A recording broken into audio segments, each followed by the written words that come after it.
எனது சனமே, நான் உனக்கு என்ன தீங்கு செய்தேன் சொல்? எதிலே உனக்கு துயர் தந்தேன்? எனக்கு பதில் நீ கூறிடுவாய்.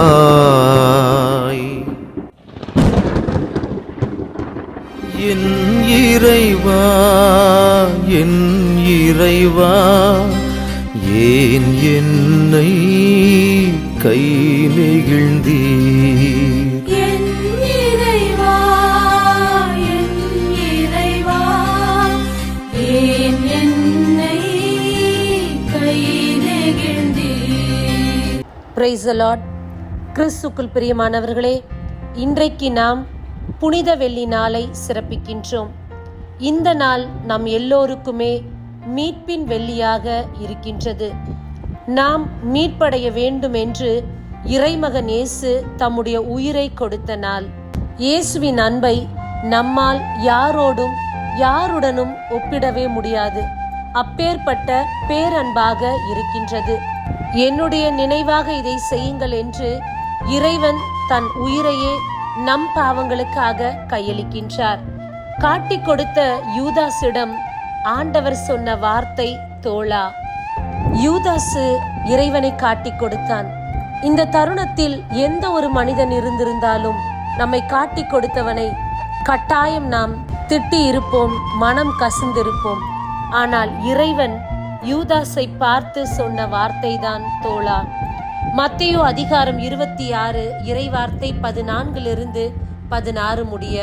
பின்னர் 12 ஒருவனாகிய யூதாஸ் இஸ்காரியோத் தலைமை குருவிடம் வந்து, இயேசுவை உங்களுக்கு நான் காட்டிக் கொடுத்தால் எனக்கு என்ன தருவீர்கள் என்று கேட்டான். அவர்களும் 30 வெள்ளிக்காசுகளை எண்ணி அவனுக்கு கொடுத்தார்கள். அது முதல் அவன் அவரை காட்டிக் கொடுப்பதற்கு வாய்ப்பு தேடினான். மத்தேயு அதிகாரம் 26 இறைவார்த்தை 49 மற்றும் 50. அவர் நேராக இயேசுவிடம் சென்று, ரபி வாழ்க என கூறிக்கொண்டே அவரை முத்தமிட்டான். இயேசு அவரிடம், தோழா, எதற்காக வந்தாய் என்று கேட்டார். அப்பொழுது அவர்கள் இயேசுவை அணுகி அவரை பற்றி பிடித்து கைது செய்தனர். பிரியமானவர்களே, எப்பேற்பட்ட அன்பு இயேசுவின் அன்பு! தம்மை காட்டிக் கொடுக்க வந்த யூதாஸிடமும் கூட அவர் கோபப்படவில்லை, அவரை திட்டவில்லை. மாறாக தோழா என்ற அன்பான வார்த்தை சொல்லுகின்றார். ஆண்டவருடைய அன்பு இந்த நாளில் நம்மால் அளவிட முடியாத அன்பாக இருக்கின்றது.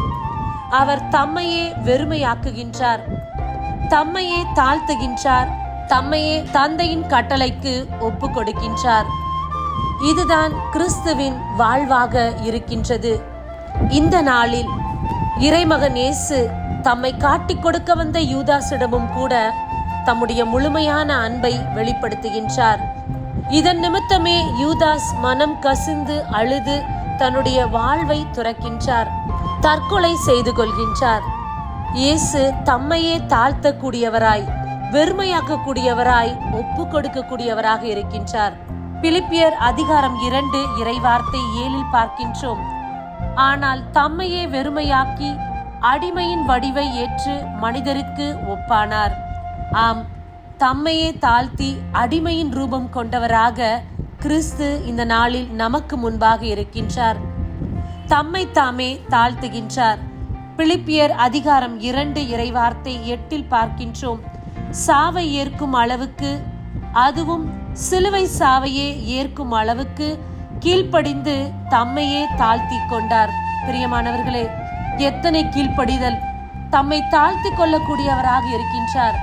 இறைமகனாக இருந்தாலும் தான் என்ற எண்ணம் இல்லாதபடி சிலுவை சாவை ஏற்கும் அளவுக்கு கீழ்ப்படிந்து தாழ்த்தி ஒப்பு கொடுக்கிறவராக இருக்கின்றார். இறுதியாக தம்மையே ஒப்பு கொடுக்கின்றார். கலாத்தியர் அதிகாரம் 1 இறைவார்த்தை 4. இவரே நம் தந்தையாம் கடவுளின் திருவுளத்துக்கு ஏற்ப இன்றைய பொல்லாத காலத்தினின்று நம்மை விடுவிக்குமாறு நம்முடைய பாவங்களின் பொருட்டே தம்மையே ஒப்புவித்தார். நம்முடைய பாவங்களின் பொருட்டு இறைமகன் அவரையே ஒப்பு கொடுக்கின்றார். ஆண்டவர் சொன்ன கடைசி வார்த்தையாக இது இருக்கின்றது. அவர் உயிர் துறக்கும் போது எல்லாம் நிறைவேறிற்று என்ற வார்த்தையை சொல்லுகின்றார். தன்னுடைய தந்தை சொன்ன அனைத்தையும் செய்து முடித்த மகனாக கீழ்ப்படிதலோடு தம்மையே வெறுமையாக்கியவராய் அடிமையின் ரூபம் கொண்டவராக எல்லாம் நிறைவேறிவிட்டது என்று தந்தையிடத்தில் தம்முடைய ஆவியை ஒப்பு கொடுக்கின்றார். யோவான் அதிகாரம் 19 இறைவார்த்தை 30. இயேசு எல்லாம் நிறைவேறிற்று என்று கூறி தலை சாய்த்து ஆவியை ஒப்படைத்தார். இயேசு கிறிஸ்துவின் வாழ்வு நம் எல்லோருக்கும் முன்னோடியான வாழ்வு. நம்முடைய வாழ்வில் நாம் எப்படிப்பட்ட வாழ்க்கை வாழ்கின்றோம்? இறைவன் சொன்ன வார்த்தையை கீழ்ப்படிந்து வாழ்கின்றோமா, அல்லது இறைவன் சொன்ன வார்த்தையை கீழ்ப்படியாமல் வாழ்கின்றோமா? இறை வார்த்தையை கேட்பதோடு நின்று விடுகின்றோமா, அல்லது அதை எடுத்து செயல்படக்கூடியவர்களாக இருக்கின்றோமா? மன வருத்தம் மட்டும் என்னுடைய வாழ்வில் இருக்கின்றதா, அல்லது அதை தாண்டி ஆண்டவரிடம் என்னை ஒன்றிணைக்க மனம் மாறியவனாய் கிறிஸ்துவுக்குள் இணைகின்றேனா? இந்த நாள் இறைவன் நமக்காக, நம்முடைய பாவங்களுக்காக உயிர் துறந்த நாள். நம்முடைய பாவங்களை எண்ணி மனம் வருந்தி இனிமேல் அப்பேற்பட்ட பாவங்களை செய்வதில்லை என்று உறுதி எடுப்போம். இறைவனிடத்தில் மனம் மாறி நம்மை ஒப்படைப்போம். கிறிஸ்துவின் அடிச்சுவடுகளை பின்பற்றி வாழ்வோம். ஆமேன். God bless you. உன் பாவத்தின் நகரத்தை பாதகத்தின் முடிவினை